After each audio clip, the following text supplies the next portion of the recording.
Senior সাংবাদিক জনাব মোস্তফা ফিরোজ। জনাব মোস্তফা ফিরোজ, আপনাকে স্বাগত জানাচ্ছি।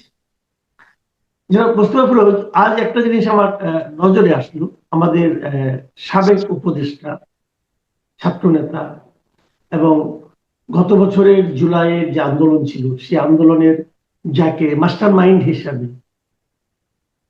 বিশ্ব মঞ্চে ডক্টর ইউনূস সাহেব পরিচয় করে দিয়েছিলেন, মিস্টার মাহফুজ আলম। উনি বেশ কিছুদিন উপদেষ্টা ছিলেন এবং তথ্য মন্ত্রণালয়ের দায়িত্ব ছিলেন, যে তথ্য মন্ত্রণালয়ের সঙ্গে কোনো না কোনো ভাবে দূর দূরান্ত দিয়ে হলেও আমরা সম্পর্কিত। তিনি নতুন করে আরেকবার চেষ্টা করতে চাচ্ছেন। উনি বলতে চাচ্ছেন যে ওনারা যে উদ্যোগটা নিয়েছিলেন সেটা নিয়ে অনেকে হতাশ, ব্যর্থ। উনি বলতে চাচ্ছেন যে আরেকবার আমরা চেষ্টা করে দেখতে চাই। আমি কি ওই ওনার পোস্টেরটা আপনাকে পড়ে শোনা, আসলে আপনাকে শোনাচ্ছি না, দর্শকদেরও শোনাচ্ছি একে। তিনি লিখেছেন যে নতুন ভাবে কিছু করার কথা বলার পর গত 2 সপ্তাহে কয়েকশো ছাত্র নাগরিকদের সঙ্গে কথা হয়েছে, যারা নতুন রাজনৈতিক বন্দোবস্ত ও বিকল্প রাজনৈতিক শক্তির ব্যাপারে একসময় আশাবাদী ছিলেন। যাদের সাথে কথা হয়েছে তাদের মধ্যে এক ধরনের হতাশা ও আস্থাহীনতা দেখেছি, কিন্তু কথা শেষে আমরা এই সিদ্ধান্তে এসেছি যে আমরা সবাই আরেকবার চেষ্টা করে দেখতে চাই। তো এই যে তারা আরেকবার চেষ্টা করে দেখতে চায়, প্রত্যাশার ব্যাপারে আপনার অভিমতটা কি? এবং ওনাদের যতটুকু দেখেছেন এই যাবৎ, এই গত কয়েক মাসে, সে দেখার পর ওনাদের যদি সেই নেতৃত্বে আরেকবার চেষ্টা হয়, সেটা সম্ভাব্য ফল নিয়ে আপনি কতটুকু আশাবাদী? এটা আমি মনে করি যে প্রস্তাবটা, উদ্যোগটা ভালো, এবং তুলনামূলকভাবে মাহফুজ আলমকে যেটা দেখেছি আমার কাছে, তাকে অত্যন্ত মেধাবী এবং মননশীল মনে হয়। এই কারণে যে আমরা তো ক্ষমতায় না গেলে, আসলে দায়িত্ব না পাইলে আমরা বুঝতে পারি না। তো আমরা 3টা মুখ দেখলাম, নাহিদ ইসলাম, আসিফ মাহমুদ সজীব ভুঁইয়া এবং মাহফুজ আলম। 3টা মুখের মধ্যে আমার কাছে তুলনামূলকভাবে মেধাবী মনে হয়েছে মাহফুজ আলম। মাহফুজ আলমকে নিয়ে খুব বেশি বিতর্ক না, হালকা একটু বিতর্ক আছে, কিন্তু আসিফ মাহমুদ সজীব ভুঁইয়াকে নিয়ে অনেক বেশি বিতর্ক। নাহিদ ইসলামকে নিয়ে আরেকটু কম বিতর্ক। কিন্তু যেটা তার এই উদ্যোগ, আয়োজনটা কতখানি সফল হবে সেটা আমি জানি না, তবে একটা বাস্তবতা আছে। সেটা হলো সত্যি সত্যি একটা তরুণদেরকে নিয়ে মানুষ একটা আশায় বুক বেঁধেছিল যে তারা হয়তো নতুন একটা রাজনীতি দিতে পারবে।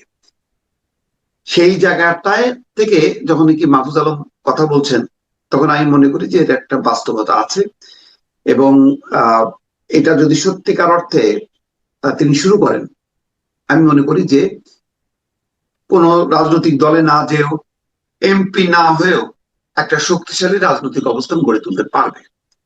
নাহিদ ইসলামরা যে ভুলটা করছে, সেই ভুল থেকে শিক্ষা নিয়েই মাহফুজ আলম চলতে চায়। সুতরাং তার এই চলার বিষয়টা আমি স্বাগত জানাই, এবং আমি মনে করি যে এটা বাস্তব উপযোগী এবং এটাই হওয়া উচিত। এবং তরুণদের কাছ থেকে কিন্তু আমরা এটাই আশা করছিলাম। আমরা তরুণদেরকে ক্ষমতায় দেখতে চাইনি। আমরা তরুণরা এমপি হোক সেটাও আমরা চাই না, মন্ত্রী হোক এটাও চাই না।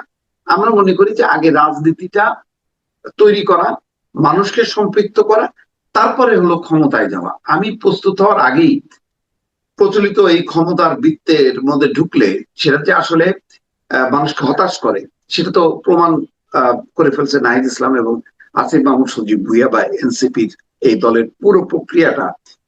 এটা মনে করেন আধা রাজনৈতিক দল, আধা হচ্ছে কি বলে এটা, রাজতন্ত্রের যেটাকে বলা হয়, কি বললেন এটা, ক্ষমতার বৃত্তে যখন কি একটা রাজনীতি হয়, এটাকে মানুষ তো ভালোভাবে দেখে না। তো এই ধরনের কিংস পার্টি, এই শব্দটাই আসলে বলতে চাচ্ছিলাম। এই কিংস পার্টির একটা রূপ আমরা ভিন্ন ভাবে দেখলাম, এবং খুব হতাশার সাথে আমরা দেখলাম যে যাদের কাছে এত সম্ভাবনা ছিল, সেই সম্ভাবনাটা নষ্ট করে দিয়ে তারা ক্ষমতার পিছনে দৌড়ালো। এমপি তো আসলে কিছু না, আসলে ক্ষমতা চায়। ক্ষমতা চাইলে তারা মনে করে যে পরিবর্তন করতে পারে। কিসের পরিবর্তন?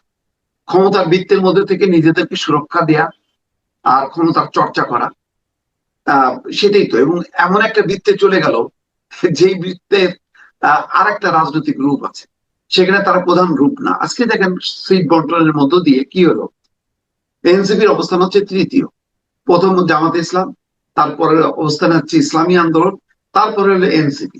মানে একে তো হলো জামাতের জোট, সেই জোটেও তাদের অবস্থান তৃতীয়। তো সেই বিবেচনায় যদি আবার সত্যি বিএনপির সঙ্গে জোট করতো, তাহলে তাদের অবস্থান থাকতো কিন্তু দ্বিতীয়। যদি 5টা আসনও পাইতো, সেটা হয়তো তাদের অবস্থান দ্বিতীয়। তো যাই হোক, বোঝাই যাচ্ছিল যে এখন দিনে দিনে আস্তে আস্তে হয়তো পরিষ্কার হচ্ছে, উন্মোচিত হচ্ছে যে মানে যে গর্ত থেকে তারা বেরোয় আসছে, সেই গর্তে হয়তো তারা ঢুকছে। তো মাহফুজ আলমের এই আয়োজনটা, উদ্যোগটা আমার কাছে ভালো লাগছে। এবং সত্যি আমি অনুভব করি যে একটা তরুণ নেতৃত্ব দরকার। তরুণ নেতৃত্ব বলতে আবার ওই লেখাপড়া বাদ দিয়ে রাজনীতিতে আসো, এটা না। তরুণ নেতৃত্ব, সেই তরুণ নেতৃত্ব মানে নতুন একটা নেতৃত্ব। সেই নেতৃত্বের বয়স হইতে হবে 16, 17, 18, 19, 20 বছর, তা না। সেটা 30 হইতে পারে, 40 হইতে পারে, 50 হইতে পারে।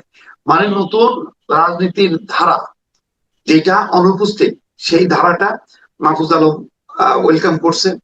মাহফুজ আলম সাথে যদি কাস্টিং যারা, তারা যদি যুক্ত হয়, আমি মনে করি তরুণ সমাজ যেই ধাক্কাটা খেয়েছে, আমরাও যারা ধাক্কা খেয়েছি, আমাদের একটা নৈতিক সমর্থন পাবে যদি তাদের মধ্যে যদি সেই ত্যাগ, তিতিক্ষা এবং সঠিক বাস্তব ভিত্তিক পরিকল্পিত একটা রাজনীতি আমরা দেখতে পাই। যেমন আমরা দেখেন, আমরা গতকালকে আলোচনা করলাম আপনার সাথে, তারেক রহমানের কি আমরা পুরনো রাজনীতিটা পছন্দ করছি?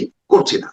যেহেতু নতুন কথা বলছে, নতুন বাংলাদেশ বিনির্মাণের কথা বলছে, আমরা কিন্তু সেইটাকে পছন্দ করছি। আজকে যদি তার বক্তৃতার মধ্যে আমরা শুনতাম অর্ধেকটাই হচ্ছে হাসিনার বিরুদ্ধে বিষোদ্গার, বা জামাত ইসলামের বিরুদ্ধে বিষোদ্গার, অথবা প্রতিপক্ষের বিরুদ্ধে বিষোদ্গার, বা ফ্যাসিবাদের আস্থান উড়ায় দাও, জ্বালায় দাও, গুড়ায় দাও, এই সমস্ত যদি মানে হুমকি ধামকি মূলক কথাবার্তা শুনতাম, আমরা কিন্তু হতাশ হতাম।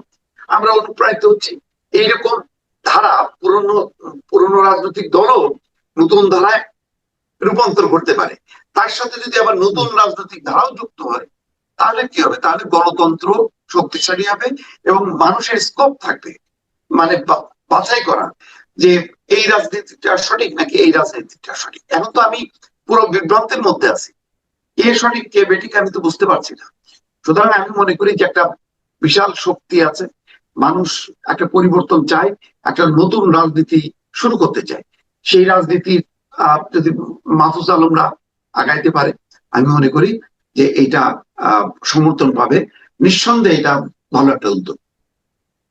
আচ্ছা, একটা কথা আপনি আমাকে বলেন, এই যে মাহফুজ আলম, আসিফ মাহমুদ সজীব ভুঁইয়া অথবা নাহিদ ইসলাম, অথবা আমি যদি এনসিপির কথা ধরি, তাদের যেভাবে উত্থান, মানে ছাত্ররা একটা নির্দিষ্ট কজে, নির্দিষ্ট একটা কারণে আন্দোলন করেছিল, সে আন্দোলন থেকে তারা রাজনীতিতে আসলো। আমরা কিন্তু ঠিক এরই একটা রেপ্লিকা আমরা দেখতে পেয়েছি কয়েক বছর আগে, যে তখন একটা আন্দোলন ছিল, আন্দোলন থেকে উঠে আসলো এই নুরুল হক নূর, তারপরে আপনার রাশেদ খান, এরা তারা এসে গণ অধিকার পরিষদ নামে একটা রাজনৈতিক দল করলো। সেই দলের পরিণতিও কিন্তু আমার কাছে এনসিপির মতোই মনে হচ্ছে, বরং এনসিপির চেয়ে তারা একটু ভালো। ওইখান থেকে অর্ধেককে পাঠাই দিয়েছে, জেনারেল সেক্রেটারিকে পাঠাই দিয়েছে বিএনপিতে। সে বিএনপিতে যোগ দিয়েছে ধানের শীষ পাওয়ার জন্য। দলীয় আদর্শ না কি আদর্শ বুঝতে পারলাম না, একটা দলের সাধারণ সম্পাদক ধানের শীষ পাওয়ার জন্য অন্য একটা দলে যোগ দেয়, এবং সেটা আবার দলের সভাপতি অনুমোদন করে। সভাপতি বলতেছে এইটা নাকি তাদের নির্বাচনী কৌশল। ঠিক আছে, কৌশল। এখন এটা দেখে কিনা ছোট ভাইয়েরা পুরো দল বল নিয়ে জোটে যেয়ে যোগ দিল তো জামাতের সঙ্গে, যে জামাতের সঙ্গে তাদের রাজনৈতিক বিরোধের কথা তারা নিজেরাই উচ্চারণ করেছে বহুবার। যদিও আমরা অনেকে আবার সন্দেহ করছি এটা জামাতেরই সন্তানের মতো। জামাতের জেনারেল সেক্রেটারিকে আমরা দেখেছি বলতে যে জন্ম নিয়ে বাপের সঙ্গে লাগতে আইসো না। তখন একটা মানুষ আমাদের একটা চিন্তা ছিল যে জন্ম বাপ এই সমস্ত কথাবার্তা বলে বোধ তারা ওই দিকেই যাচ্ছে। তো এখন আমরা দেখলাম না, ঠিকই বাপের আঁচলের নিচে তারা চলে গেছে। তো আপনি যে আশাটা একটু আগে ব্যক্ত করলেন যে তরুণদের কাছ থেকে কিছু আশা আমরা করতে পারি, নতুন কিছু, তো নতুন দুইটা এক্সপেরিমেন্ট তো ফেল করলো বলতে মনে হয়, আবার কি এক্সপেরিমেন্ট আপনি আশা করতেছেন? যেহেতু একটা রাজনৈতিক বাস্তবতা আছে, আপনি আমি সহ অনেকেই কিন্তু আমরা অনুভব করি যে নতুন ধারা রাজনীতি হওয়া উচিত এবং আরো বেশি বেশি সংখ্যায় আসা উচিত। যেহেতু আমরা ডেমোক্রেসিতে বিশ্বাস করি, ডেমোক্রেসি তো একটা ওয়ান সাইডেড হইতে পারে না, ডেমোক্রেসি হবে বহুমুখী। আমার অপশন থাকতে হবে যে এটা ভালো না, এটা এটা না এইটা। আমার অপশন গুলো যদি না থাকে এবং সবগুলো অপশন যদি থাকে ওই ঘুরে ফিরে এমপি হওয়া, ক্ষমতা ভোগ করা, তাহলে তো আর এটা রাজনীতি হলো না। রাজনীতিটা তো মানে ক্ষমতাটা কেন, ক্ষমতাটা হলো সেবার জন্য। আপনি যখন নাকি একজন হন, মানে প্রতিষ্ঠিত হন, তখন আপনি কি করেন? আপনি আপনার এই প্রতিষ্ঠার বিষয়টা আপনি ছড়া দিতে চান, সে ধন সম্পত্তিতে হোক, বিদ্যা বুদ্ধিতে হোক। তো রাজনীতিটা তেমনই, রাজনীতি তো এ না যে আমি এটা এনজয় করি, এটা আমি আরো সেবা দেওয়ার জন্য। কিন্তু আমাদের এখানে তো উল্টা হচ্ছে। তো সেই কারণেই নতুন রাজনীতি মানেই এই না যে ছাত্ররা পড়াশোনা ছেড়ে দিয়ে রাজনীতি করবে, বিষয়টা তা না। নতুন রাজনীতি, এবং সেখানে যদি তরুণদের মেধাটা, যেহেতু তারা দেশকে অনেক কিছু কন্ট্রিবিউট করতে চায় এবং তাদের চিন্তা শক্তিটা অনেক ধারালো হয়। কারণ আমরা ধরেন আমাদের চিন্তা শক্তির একটা বন্ধত্ব হয়ে গেছে বলে মানে ধারণা করি, সেখানে তরুণরা অনেক কিছু অপশন থাকতে পারে, অনেক চিন্তা তারা মাথার মধ্যে অ্যাবজর্ব করতে পারে। তো সুতরাং তাদের কাছ থেকে একটা নতুন রাজনীতি প্রত্যাশা করি। কিন্তু যেটা আপনি উদাহরণ দিলেন, এটা সত্যি। আমরা তো এই হতাশার মধ্যে আছি বলি তো বারবার বলি যে তাহলে নতুন রাজনীতির দরকার। তাহলে তো বলতাম যে আচ্ছা আমাদের গণ অধিকার পরিষদ ভালো না এনসিপি ভালো, আমরা এটা নিয়ে বিতর্ক করতাম। সেই বিতর্কে গণ অধিকার পরিষদের কি কর্মসূচি, এনসিপির কি লক্ষ্য, কি তারা বললো, কি তারা করলো, এগুলি নিয়ে আমরা আলোচনা করতাম। কিন্তু আমরা সেই আলোচনার বাইরে আমরা খুঁজতেছি কেন? মাহফুজ আলমের এই বিষয়টা নিয়ে আলোচনা করতেছি এই কারণে, এর একটা চাহিদা বাস্তবতা রয়ে গেছে। আমাদের একটা এমন একটা নেতা দরকার, যেই নেতা মানে ক্ষমতার জন্য, এমপি গিরির জন্য, শুধু পাওয়ার পলিটিক্স এর জন্য যার জন্ম হবে না, যে সত্যিকার অর্থে মানুষের কল্যাণের জন্য নতুন একটা রাজনীতি উপহার দেবে, একটা পরিকল্পনা উপহার দেবে, যেই পরিকল্পনায় মানুষের জীবনের আহ মানে আহ মানে জীবনের মান উন্নয়ন হবে, সে জ্ঞান ভিত্তিক একটা রাষ্ট্রের মধ্যে যাতে প্রবেশ করতে পারে। তো সেই জায়গাটা যেহেতু অভাব আছে বলেই মাহফুজ আলমের এই আহ্বানটাকে আমি খুব যৌক্তিক মনে করছি। আপনি আশাবাদী মানুষ, আপনার আশাবাদ ই হোক, পূর্ণতা লাভ করুক, এটা চাই। কিন্তু আমি নিজে কিন্তু আশাবাদী একেবারেই না, একেবারেই না। এই কারণে যে উনি তো পরীক্ষিত, উনি তো পরীক্ষিত। কারণ উনি বেশ কয়েক মাস একটা মন্ত্রণালয়ের দায়িত্বে ছিলেন। এই মন্ত্রণালয়টা আগে যেভাবে চলতো তার চেয়ে কি উনি 1 ইঞ্চি পর্যন্ত সরাতে পেরেছেন? 1 ইঞ্চি? উনি কি একটা কাজ করতে পেরেছেন এই দায়িত্ব পাওয়ার পর, যে কাজটা দেখে আমরা মনে করতে পারি যে উনি চেষ্টা করেছেন? একটা সিঙ্গেল আমি দেখিনি। আমি উনি কিন্তু না আমি প্রথমে বলেছেন, জি বলেন বলেন। আমি আসলে এই কারণে বলছিলাম যে আমি মানে মোটামুটি মানে একেবারে কিন্তু 100% মার্কস দেয়নি। আমি বলছি যে তুলনামূলক ভাবে এই তিনজনের মধ্যে সে বেটার, তাকে নিয়ে মানে হালকা বিতর্ক আছে, বেশি বিতর্ক নেই। হালকা বিতর্ক মানেই তো এটাই যে আমরা শুধু তথ্য মন্ত্রণালয় কেন, আপনার একটা মন্ত্রণালয় এমন কোন নজির আমি দেখছি না যেটা বলতে পারি যে এই কাজটা তারা করছে, করে একটা একটা ঝাঁকুনি দিছে তা দেখি। বরং এখন দেখতেছি কি আপনার ওই যে স্থানীয় সরকার মন্ত্রণালয়, আসিফ মাহমুদ সচিব ভুইয়াকে ঘিরে যে চক্র, কর্মকর্তাদের চক্র, সেই চক্রকে এখন দৌড়ানি দিচ্ছে। প্রায় 17-18 জনকে বদলি করে দিচ্ছে তার যারা গুরুত্বপূর্ণ পদ পদবিতে ছিল। তো এরকম প্রয়োজন হচ্ছে কেন? প্রয়োজন হচ্ছে এই যে এটাকে মনে করা হচ্ছে যে এটা একটা কোটারি। তো সুতরাং এটা ঠিক যে তারা দায়িত্ব পেয়ে যে মানে মারাত্মক কিছু করছে। দেখেন আমাদের সাথেও তো একটা মত বিনিময় করার মধ্য দিয়ে তার চিন্তা কি, ভাবনা কি, সে তো তথ্য মন্ত্রণালয়ের দায়িত্বে না। দেখলাম মাহফুজ আলম বা এর আগে কে ছিল, নাহিদ ইসলাম বোধহয়, কেউ কিন্তু খোলামেলা এ করলো না সেখানে। কালকে আমরা একটা অনুষ্ঠানে গেলাম বহু বছর পর, তা একজন রাজনীতিক, সে তো আর ক্ষমতায় নেই, কিন্তু ক্ষমতায় যারা থাকলো, যে নতুন যারা রাজনীতির কথা বলছে, গণমাধ্যম কি করবে, তাদের চিন্তা ভাবনাটা কি, সেটা নিয়ে কিন্তু একটা দিনের জন্য আমরা কোনো মত বিনিময় করতে পারলাম না, সামনাসামনি কথা বলতে পারলাম না। এটাই হচ্ছে খুব দুঃখজনক। তারপর আমি মনে করি যে যদি তাদের এই মূল্যায়ন থেকে যদি উপলব্ধি হয়ে যদি নতুন কিছু শুরু করতে পারে, মানে দেখা যাক কি হয় আর কি। আসলে কিন্তু মানে এই অভিজ্ঞতার কথাই আমি বলছিলাম। এই যে আপনি কালকে কথাটা আপনি উঠাইলেন, যেহেতু আপনিও ছিলেন আমিও ছিলাম, আমরা পাশাপাশি বসেছিলাম, ওখানে বসে বসে অনেক মত বিনিময় করেছি। তো কালকের এই অনুষ্ঠানটা নিয়ে আপনার অভিমত যেহেতু আলোচনা উঠলো, একটু জানতে চাই যে তারেক রহমানের যে আয়োজনটা, এই আয়োজনটা আপনার কাছে সব মিলিয়ে কেমন লেগেছিল? দেখেন, আমি বলছিলাম যে আমি দেখেন আমি কিন্তু কোনো সেমিনার সিম্পোজিয়ামে এই 2-2.5 ঘন্টা 3 ঘন্টার অনুষ্ঠানে সাধারণত আমি অ্যাভয়েড করি, কারণ আমার কাছে অত্যন্ত বিরক্ত লাগে। আমি নিজেও সারাদিন মানে কণ্ঠ শ্রমিকের মতন কাজ করি। তো সেখানে যে আমি একটা বোরিং একটা অভিজ্ঞতা নিয়ে আসবো, তাদের লেকচার শুনবো, যে যারা লেকচার দেয় তাদের উপর আমার আস্থা নেই। কারণ সেমিনার সিম্পোজিয়াম তো কম হলো না, ঘুরে ফিরে তো সেই একই ক্ষমতা আর ধান্দাবাজি। সেখানে আমার প্রচন্ড রকম বিতৃষ্ণা থেকে আমি গত কয়েক বছর ধরে কোনো অনুষ্ঠানে যাই না। এমনকি যখনই আমি বাংলা মিশনের নিউজের হেড ছিলাম, আমি ওই সাবেক প্রধানমন্ত্রী শেখ হাসিনার অনুষ্ঠানগুলিও আমি বর্জন করতাম, আমি ওখানে যেতাম না। কারণ ওই 2-2.5 ঘন্টা মোবাইল ফোন বাইরে রেখে বিচ্ছিন্ন থেকে আমি ওই মানে তেলবাজি সংবাদ সম্মেলন শুনতে আগ্রহী না। কিন্তু কালকেও কিন্তু আমার মাঝে মাঝে মনে হচ্ছিল কি আমার কি চলে যাওয়া উচিত, কিন্তু না, দেখি না দেখি না, দেখতে দেখতে কিন্তু আসলে সত্যিকার অর্থে শেষ পর্যন্তই আমরা ছিলাম, আপনি সাক্ষী। তো এইরকম অনুষ্ঠানটা আমার কাছে বহুত বছর পর আমার কাছে অসাধারণ লেগেছে। এই কারণে আমি এখানে শুধুই মাত্র শ্রোতা ছিলাম, সেখানে কিন্তু আমি কোনো বক্তৃতা দেইনি। এবং বক্তৃতা দেয়া আমার দরকার ছিল বা আক্ষেপ সেটাও কিন্তু আমার নেই।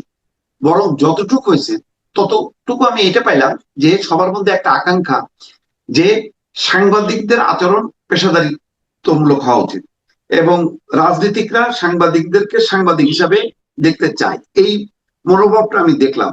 সেখানে তেলবাজির একটু চেষ্টা হালকা পাতলা ছিল, কিন্তু সেটাকেও কিন্তু প্রশ্রয় দেয়নি। সবচেয়ে বড় কথা হলো প্রতিটা সাংবাদিকের ডোর টু ডোর যাওয়া, এমনকি মানে ক্যামেরার পিছনের মানুষগুলো, যে ক্যামেরা পার্সন, তাদের সঙ্গে হাত মিলানো, শুভেচ্ছা বিনিময় করা। আমি এর মধ্যে একটা আন্তরিকতা দেখলাম। শুধু আন্তরিকতা লোক দেখানো না, একজন মাননীয় বললেন, তাকেও বললেন যে মাননীয় এই শব্দটা ব্যবহার করবেন না। তার মানে তিনি সরাসরি সম্বোধন চান এবং সরাসরি প্রশ্ন চান, বক্তব্য চান। এবং সম্পাদকরা ভালো বলেছেন, অডিয়েন্সের সাইড থেকে একজন দুজন একটু পছন্দ হয়নি, তারপরও কথা বলেছেন। তো মোট কথা এইটুক মানটা আমি যদি 15 বছরের তো তিক্ত অভিজ্ঞতা তার আলোকে যদি আমি বিচার করি, এইটুক মান অর্জনটাও কম না। বাট এটা যে একদম 100 ভাগ আমি মার্কস দেবো তা না। 100 ভাগ মার্কস দেবো যদি সরকার গঠন করতে পারে বিএনপি, তারপর ওই জায়গায় প্রধানমন্ত্রী হিসেবে যদি তারেক রহমান বসেন, তখন যদি এরকম একটা পেশাদারিত্বমূলক একটা সংবাদ সম্মেলন হয় বা সাংবাদিকদের অনুষ্ঠান হয়, তখন আমি 100 মার্কস দেবো। এখন আপাতত আমি 50 থেকে 60 ভাগ দিলাম, 5 মার্কস দিলাম, কিন্তু তখন আমি দেবো 100 ভাগ। তবে ধারাটা ভালো, এই ধারাটা। আরেকটা এখানে একটু থামাই, আপনাকে থামাই এই কারণে যে আপনি ওখানে বসে আমাকে বলছিলেন একটা কথা, একটা জায়গায় আমাকে দৃষ্টি আকর্ষণ করছিলেন। সেটা হলো যে উনি বসেছেন মঞ্চে, সামনের যে প্রথম 3টা সারি, সেই 3 সারিতে ওনার কেন্দ্রীয় নেতৃবৃন্দের যে একটা মানে উপস্থিতি, সরব উপস্থিতি এবং বেশ গর্জিয়াস একটা ধরনের উপস্থিতি, উনি মত বিনিময়, আপনি আমার খেয়াল আছে পিছনে লেখা ছিল তারেক রহমানের সঙ্গে সাংবাদিকদের মত বিনিময়। সাংবাদিক ছিল, তারেক রহমান ছিল, মাঝখানে ওই নেতারা কেন, ওনাদের উপস্থিতি কি খুব জরুরি ছিল? না, জরুরি ছিল না। এই জন্য আমি বলছি তো যে আমি এই অনুষ্ঠানটাকে আমি মানে 100 মার্কস দিচ্ছি না, এই কারণে যে ওই জায়গাগুলো ক্লিয়ার করা দরকার ছিল। এখানে ওনার সাথে ওনার যে প্রেস উইং, আমি মনে করি বরং এই প্রেস উইং ভালো করছে, তারাই যথেষ্ট ছিল। বাস একজন মানে যেহেতু সাংবাদিকদের চেনে জানে, এরকম একজন নেতা থাকলেই যথেষ্ট ছিল, বাকিতে থাকার দরকার ছিল না। কারণ আমরা তো এইগুলি দেখতে দেখতে অভ্যস্ত। গণভবনেও দেখতাম যে মানে প্রথম সারিগুলো তে আওয়ামী লীগের নেতারা বসে পড়তেন, যেখানেই সেখানেই মানে শেখ হাসিনার সামনে বসে থাকা। তো এই একই ধারাটা আমরা দেখতে চাই না। সেই কারণে আমি বলছি যে এই জায়গাটা এই যে আলোচনাটা করা মানে হলো তাদের দৃষ্টি আকর্ষণ করা, যাতে ভবিষ্যতে সাংবাদিক সম্মেলন হোক, সাংবাদিক অনুষ্ঠান হোক, যাতে সাংবাদিকরা প্রাধান্য পায়। কারণ ওখানে আমরা দেখলাম যে সিনিয়র বেশ কয়েকজন সম্পাদক ছিলেন, তাদের ওইভাবে আসনগুলো বিন্যাস করার দরকার ছিল। তো যেহেতু এটা সাংবাদিকদের, সুতরাং এখানে সম্পাদক সাংবাদিক সব একসাথে ছিল। কিন্তু ভবিষ্যতে যখন প্রেস কনফারেন্স করবে, তখন যেন যারা মানে কথা প্রশ্ন করবে, লিখবে, বলবে, তারা যেন প্রায়োরিটি পায়। ওই চেয়ারের সামনে বসে তারেক রহমানের দৃষ্টি আকর্ষণ করা বা ক্যামেরার ফোকাস গুলো যেহেতু সামনের সারির দিকে থাকে, ওই প্রতিযোগিতা যাতে না হয়। সুতরাং আরেকটু আমি এই জন্য প্রথম বলে আমি বেশি আলোচনা করছি না।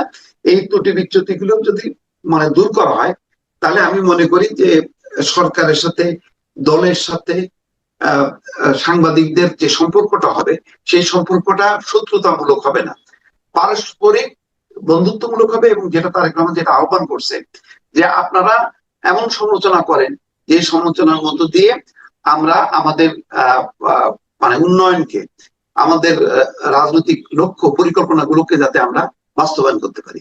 বিষয়টা তো তাই। তো আমরা সমালোচনা করি কেন?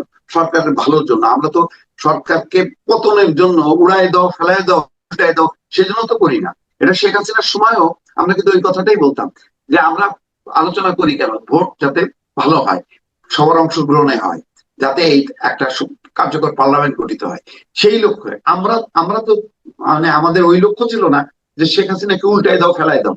সে সংশোধন হয়নি। যদি সংশোধন হইতো তাহলে তো আজকের এই পরিণতি হতো না। তো আগামী দিনের এখন যারা রাজনীতি, তাদের ক্ষেত্রে আমাদের ওই একই বক্তব্য যে আমরা সরকারের পতনের জন্য কাজ করি না, আমরা কারেকশন গুলো, ত্রুটিগুলি, ওই যে ফোর্থ স্টেট বলা হয় কেন, যে আমরা ওই আইনায় তাদের ভুল ত্রুটিগুলি দেখাই দিতে চাই, সমালোচনা করতে চাই। সমালোচনা মানে শত্রুতা না। আপনি বলেন না আমাকে, আপনার কিন্তু এটা ভালো লাগে না, আমি বলি আপনি এই কথাগুলি বলা ঠিক হয়নি, তার মানে এগুলি তো সমালোচনা। তো যখন এই রাজনীতির প্রেক্ষিতে আমরা বলি, তখন আমরা এই সমালোচনা, যেমন আপনি বলেন এত কিছুর মধ্যে প্রশংসাটাই তো করতে পারতাম, কিন্তু কেন বলছি যে এটা দেখতে সুন্দর হইল না। একজন সাংবাদিক, সে বিটের হোক, যাই হোক না কেন, এইভাবে বলতে পারেন, আপনি চুপ থাকেন, এই আচরণটাও নিন্দনীয়। প্রশ্নটাও সাংবাদিকদের মধ্যে থেকে পেশাদারিত্ব থাকবে। পেশাদারিত্বটা শুধু রাজনীতিকরা দেখাবেন তা তো না। আপনি আমি যদি নিজেদের মানে কি বলে চাটুকারিতা উড়াই দেই, তখন রাজনীতিকরা তো মানে তাদেরকে তো আমি খারাপ করতেছি। তাদেরকে দেখেন, শেখ হাসিনারও তো একসময় ছিল প্রশ্ন ভিত্তিক সংবাদ সম্মেলন, কিন্তু পরে এটা হয়ে গেল প্রশংসা ভিত্তিক সংবাদ সম্মেলন। আগে ছিল না একসময় প্রশ্ন, উনি প্রশ্ন নিতেন, বলতেন, কিন্তু পরে হয়ে গেল প্রশংসা নিতেন। তারপর উনি হা করে তাকে দেখতে বলতেন যে প্রশ্ন কোথায়। উনিও প্রশ্ন খুঁজতেন, প্রশ্ন পাইতেন না, শুধু প্রশংসাই পাইতেন। যখন আহ্বান করতো যে প্রশ্ন কোথায়, তখনও আবার প্রশ্নের নামে যা বলতো সেটাও আবার প্রশংসা। মানে এইরকম একটা ভয়াবহ পরিস্থিতি দেখে আসতে গেলে আমাদের আবার প্রশ্ন ভিত্তিক সংবাদ সম্মেলনে ফিরে যেতে হবে। তাইলে সরকার ঠিক থাকবে, রাজনৈতিক দলগুলো ঠিক থাকবে। জি, আমার অনুষ্ঠান আমরা শেষই করবো। খালি ছোট্ট এই আপনার এই শেষ কথা থেকে আরেকটা ছোট্ট প্রশ্ন করতে চাই, আপনি ছোট্ট করে জবাব দেন, 1 মিনিটে জবাব দেন। এই যে একজন সাংবাদিক হিসাবে সরকার পরিচালনা যিনি থাকেন, অথবা যারা সরকার পরিচালনা করতে যান, অথবা যারা সরকার পরিচালনা করতে চান, এই সমস্ত রাজনৈতিক নেতৃবৃন্দ, তাদের কাছে যে আপনি প্রশ্ন করার যে একটা আকাঙ্ক্ষা আপনার মধ্যে আছে এবং তাদের কাছে একটা জবাব যে আপনি চান, আমাদের এখানে তো এখন একজন অন্তর্বর্তী সরকার আছেন যিনি আন্তর্জাতিক অঙ্গনে বিশাল জনপ্রিয় এবং পরিচিত। এখনো একটাও প্রেস কনফারেন্স করলেন না উনি, 1.5 বছরের মাথায় হয়ে গেল। উনি খালি মাঝে মাঝে বাণী দেন, ভাষণ দেন জাতির উদ্দেশ্যে, কিন্তু উনি কোনো প্রশ্ন করার সুযোগ দিচ্ছেন না সাংবাদিকদের। ওনার পরিচিত 2-1 জনকে ডেকে ডেকে হয়তো বলেন, এর বাইরে কিছু না। এটাকে আপনি কিভাবে দেখছেন? আপনি কি হ্যাপি? এটা শেষ লগ্নে আমি আর এগোতে চাই না, কারণ এটা আমার একটা চূড়ান্ত হতাশা জায়গা। আল্লাহ নির্বাচনটা যদি পারলে আরো আগে নিয়ে দিয়ে যদি দেন, আমি মনে করি আলহামদুলিল্লাহ, ওই সংবাদ সম্মেলন ডাকারও দরকার নেই, আমার প্রশ্ন করারও ইচ্ছা নেই। কি বলবো, এটা তো মানে আহ, কি মানে মনে করলাম আর কি হইলো আমি এখন এটা মিলাইতে পারি না। একটা 1-1.5 বছর ঘোরের মধ্যে থাকলাম আসলে, সত্যি কথা বলতে কি। মানে কি দেখলাম এরকম দেখার জন্য প্রস্তুত না, এবং আমরাও প্রস্তুত না। আমরা বলি যে একটা অভ্যুত্থান হয়েছে, বিপ্লব হয়েছে, আসলে তো এক ফ্যাসিবাদের বদলে আরেক ফ্যাসিবাদ প্রতিষ্ঠিত হয়েছে। কিসের আপনার বিপ্লব? আপনি এখন আরেক আপনি মবক্রেসি তৈরি হয়েছে, সেই মবক্রেসি মানে তো ফ্যাসিজম। তো তো মানে এটা হইলো, এটা বলেন তো। সেজন্য আমি বলি যে এখন আমার আর কোনো প্রত্যাশা নেই, এবং এটা নিয়ে আর উনি সংবাদ সম্মেলন আর সময়ও নেই। উনি ডেকে আর কারেকশন করারও দরকার নেই, যতটুকু করছে ভালো মতন অন্তত একটা ভালো একটা নির্বাচন দিয়ে দেখতে পারলে আমি থ্যাঙ্কস জানাবো। আমি আর নিন্দা করতে চাই না, ধন্যবাদ জানাতে চাই। মানে যদি ভালো একটা নির্বাচন করতে পারে। তার আর কিছু চান না, কেবল মাপ চান? মাপ চাই, ভিক্ষা চাই না, কুত্তা সামলা, এই হলো পরিস্থিতি আমাদের। অনেক ধন্যবাদ, অনেক ধন্যবাদ জনাব মোস্তফা ফিরোজ। প্রিয় দর্শক, আপনারা মোস্তফা ফিরোজের কথা শুনলেন, আশা করি আপনাদের ভালো লেগেছে। আগামীতে আবার কথা হবে। সবাই ভালো থাকবেন। আল্লাহ হাফেজ।